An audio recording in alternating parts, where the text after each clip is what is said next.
Em nome do Pai, e do Filho, e do Espírito Santo. Amém. Segunda-feira da 14ª semana do Tempo Comum, e nessa semana estaremos estudando o livro de Oséias e o Evangelho de Mateus. A primeira leitura é Oséias 2, de 16 ao 22. E a antífona é a seguinte: Eu te desposarei para sempre. Aqui já faz essa comparação entre a igreja como noiva e Deus como o esposo.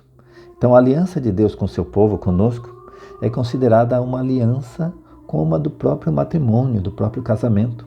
Uma aliança de fidelidade e de amor. Então, é linda essa passagem por conta disso.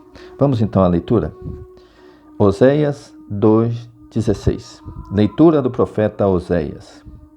Assim fala o Senhor: Eis que eu vou seduzir, levando-a à solidão, onde lhe falarei ao coração, e ela aí responderá ao compromisso, como nos dias de sua juventude, nos dias da sua vinda da terra do Egito. Então, olha só, ele está falando com o povo de Deus. Quem que saiu da terra do Egito? O povo de Deus. E o Senhor então está como que, ao mesmo tempo, falando como uma noiva, mas é o povo de Deus que saiu do Egito. Acontecerá nesse dia, diz o Senhor, que ela me chamará meu marido e não mais me chamará meu Baal, ou em outra tradução, meu ídolo. Deus quer tirar da vida do povo de Deus os ídolos, que à época ainda era Baal. E às vezes eles queriam colocar até um bezerro de ouro e colocá-lo como sendo o próprio Deus. Então Deus fala, a partir de agora, desse compromisso, dessa união entre nós, eu e a igreja, me chamarás meu marido e não mais meu Baal ou meu ídolo. Eu te desposarei para sempre. Olha a promessa de fidelidade, como se faz diante do altar, para sempre. Eu te desposarei conforme as sanções da justiça e conforme as práticas da misericórdia. O nosso Deus é um Deus rico em misericórdia e Ele é fiel nessa misericórdia. Eu te desposarei para manter fidelidade e tu conhecerás o Senhor. Palavra do Senhor, graças a Deus. O povo de Deus sempre se desviava. Você vê, nesse tempo aqui, eles ainda buscavam o tal do Deus Baal. Se desviavam para deuses de outros povos vizinhos. E Deus pede aqui, não, vamos fazer uma aliança, um pacto, uma unidade, onde eu serei fiel a vocês e vocês serão fiéis a mim. Não terás outro Deus diante de ti. Isso já foi colocado lá no Monte Sinai. Não terás outro Deus. Uma fidelidade a esse Deus, o Deus verdadeiro, o Deus de Isaac, o Deus de Jacó, o Deus de Davi, o Deus de Moisés. Nosso Deus, Jesus. Único, verdadeiro.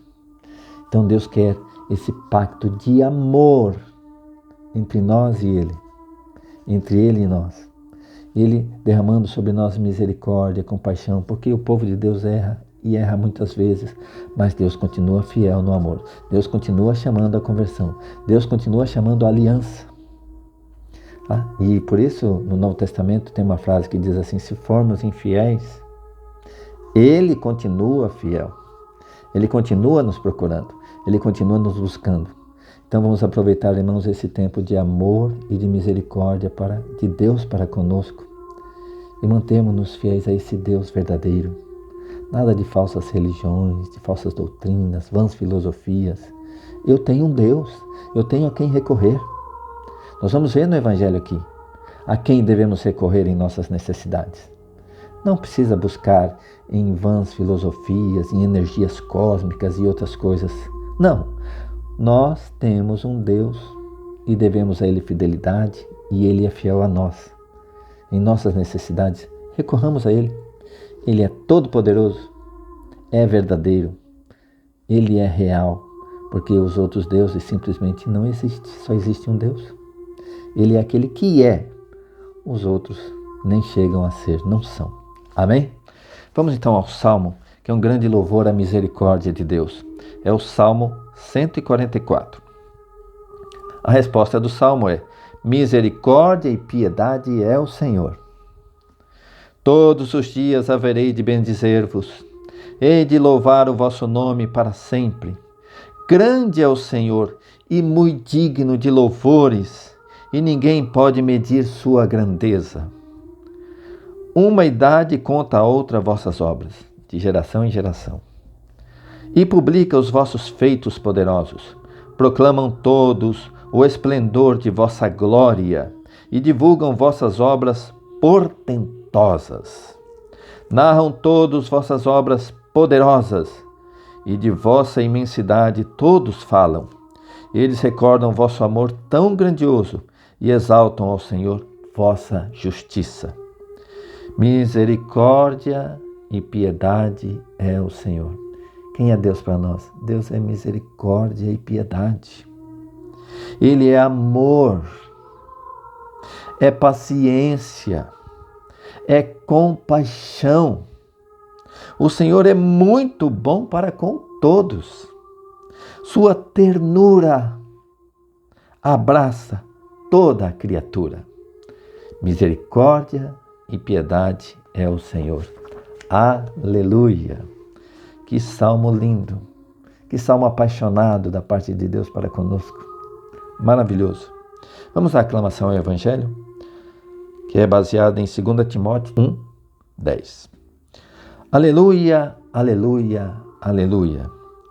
Jesus Cristo, Salvador, destruiu o mal e a morte. Fez brilhar pelo Evangelho a luz e a vida imperecíveis. Aleluia. A aclamação ao Evangelho, a antífona que a igreja escolheu é esta: minha filha acaba de morrer, mas vem, impõe tua mão sobre ela e ela viverá. Proclamação do Evangelho de Jesus Cristo, segundo Mateus. Glória a vós, Senhor. Pelo sinal da Santa Cruz, livrai-nos, Deus nosso Senhor, dos nossos inimigos. Em nome do Pai, do Filho e do Espírito Santo. Amém. Mateus 9:18-26. Enquanto Jesus estava falando, um chefe dos judeus, aproximou-se, inclinou-se profundamente diante dele. E disse: minha filha acaba de morrer, mas vem, impõe tua mão sobre ela e ela viverá. Irmãos, diante da morte, pedir a ressurreição, nem Marta e Maria pediram isso a Jesus. Marta e Maria chegaram a dizer: Senhor, se tivesse vindo antes, Lázaro não teria morrido. E quando Jesus manda abrir a gruta, elas dizem: não, já faz 4 dias. Este homem, diante da morte, veio pedir a Jesus um grande milagre, a ressurreição da filha. Minha filha acaba de morrer, mas vem e põe as mãos sobre ela e ela viverá. Jesus levantou-se e o seguiu, junto com seus discípulos. Nisto, uma mulher que sofria de hemorragia há 12 anos, veio por detrás dele e tocou a barra de seu manto. Veja, pelas leis judaicas, a mulher que tinha esse problema, ou quando estava no período de menstruação, era considerada impura. Ela não poderia tocar em ninguém e nem ser tocada durante esse tempo. Por isso que ela veio às escondidas. Eu sempre me perguntei por que ela fez isso às escondidas. E ela quis ali, no meio do povo, ela falou: não vou nem tocar em Jesus, eu vou tocar na orla do seu manto. Acontece que também tocar na orla do manto era proibido. Então ela fez escondido. Em outra passagem, diz assim que Jesus pergunta quem me tocou e ela ficou desconcertada e vendo-se como que descoberta. Então dá a entender que realmente o que ela fez parecia ser uma transgressão, algo errado, algo proibido. Quem me tocou? E aí ela, vendo-se descoberta, ela disse que foi ela. Aqui nessa passagem não está constando isso. Essa pergunta, quem me tocou, e que ela se viu descoberta. Mas é a mesma passagem. E aqui ela veio por trás dele, tocou a barra do seu manto.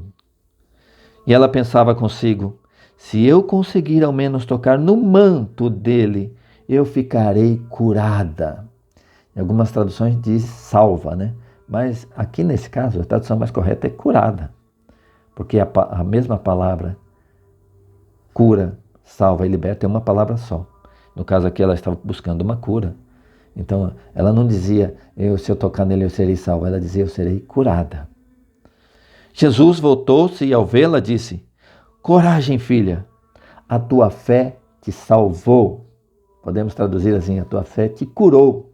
A tua fé te curou. E a mulher ficou curada a partir daquele instante. Chegando à casa do chefe, Jesus viu os tocadores de flauta e a multidão alvoroçada, porque era costume à época, quando morria alguém, haviam grupos especiais preparados para tocar flautas com músicas tristes, até para anunciar à vizinhança que havia acontecido ali uma morte, que estava acontecendo um velório.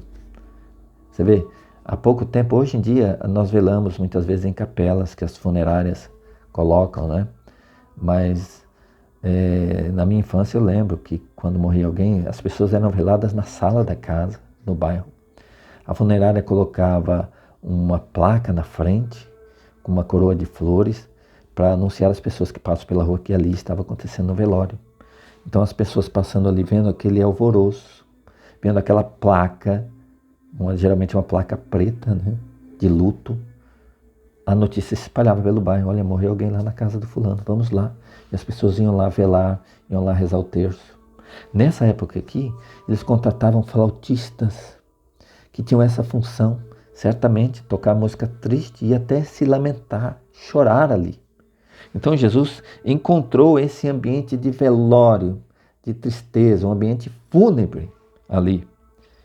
E aí, chegando à casa do chefe, Jesus viu os tocadores de flauta e a multidão alvoroçada e disse, retirai-vos, porque a menina não morreu, mas está dormindo. E começaram a caçoar dele. É assim, quando você duvida de uma pessoa e ela fala um absurdo, você ri. Lembra de Sara, quando os anjos disseram assim, o ano que vem quando voltarmos, você já vai ter um filho. Aí Sara, esposa de Abraão, até riu lá, né? Tipo, eles não sabem o que estão falando. Então aconteceu quase que o mesmo que as pessoas falaram, como assim ela está dormindo? Começaram a caçoar de Jesus. Por quê? É um milagre tão grande que ninguém ali acreditava, além do Pai. O Pai acreditava, o Pai recorreu a Jesus e pediu, mas de resto ninguém mais. Eles caçoavam de Jesus. Quando ele falou assim, não, ela não morreu, ela está dormindo. Eles falaram, que absurdo. Pois bem, quando a multidão foi afastada, Jesus entrou, tomou a menina pela mão e ela levantou. Em outra passagem diz que Jesus falou assim, Talita, cumi, menina, levanta. E ela se levantou. E essa notícia espalhou-se por toda aquela região. Palavra da salvação. Glória a vós, Senhor. Quero lembrar a frase do Salmo, misericórdia e piedade ao Senhor. Como ele teve misericórdia daquela mulher que transgrediu uma regra, mas na sua fé ela tinha certeza de ser curada. E aquele pai? Quem será que tinha mais fé? Porque aquele pai pediu para Jesus entrar lá e tocar. E essa mulher não. Ela não esperou nem que Jesus olhasse para ela. Ela não esperou nem que Jesus tocasse nela, fizesse uma oração, não. Na fé dela bastava eu tocar no manto, na orla do manto de Jesus. Mas será que a fé do pai era menor? Porque ele pediu ao contrário, que Jesus fosse, que Jesus impusesse as mãos e orasse. Não, porque são coisas diferentes. Ela clamava por uma cura e ele por um milagre. A ressurreição é um milagre. Então essa é a diferença entre milagre e cura. Aquele homem pediu para Jesus ir até a casa e tocar porque era um caso de milagre. E ela, por sua vez, ainda fazendo algo que era proibido na época, ela acreditava que seria curada. E assim se fez. Mas por que aconteceu tanto esse milagre como essa cura? Porque o Senhor é misericórdia e piedade. Porque o Senhor é fiel. Como diz aqui em Oséias, Deus é fiel. Se me buscares de todo o coração. eu serei encontrado, eu me deixarei encontrar. Então, com toda a fé, meu irmão e minha irmã, toda a fé, busque o Senhor. Ele é fiel. Foi Ele quem disse: batei e abrir-se-vos-á, buscai e achareis. Está escrito aqui na palavra: apresentai a Deus as vossas invocações, as vossas súplicas, apresentai a Deus as suas preocupações, mediante a oração. E assim, o Deus que é fiel, embora nossa infidelidade, nossos erros, Ele continua fiel. Acredite nesse amor fiel do esposo para com a igreja, que é a sua noiva. Acredite no amor de Deus, que fez essa aliança, esse pacto conosco de fidelidade. E recorra a Ele. Você tem um Deus que, além de ser todo-poderoso, te ama. É teu Pai. Eu tenho um Pai. Eu vou procurar o meu Pai. E o meu Pai que me ama vai me atender. Tenha certeza de que Deus ouve a nossa oração não porque mereçamos, mas porque Ele nos ama. Amém? Entregue hoje então nas mãos de Deus todas as suas preocupações, suas dores, enfermidades. Não importa se a sua fé é daquela de tocar no manto, se quer que entre o Senhor na sua casa e impõe as mãos, seja como for. Deus é fiel e vai ao seu encontro. Amém? Estivemos reunidos aqui nesse vídeo. Em nome do Pai, e do Filho, e do Espírito Santo. Amém.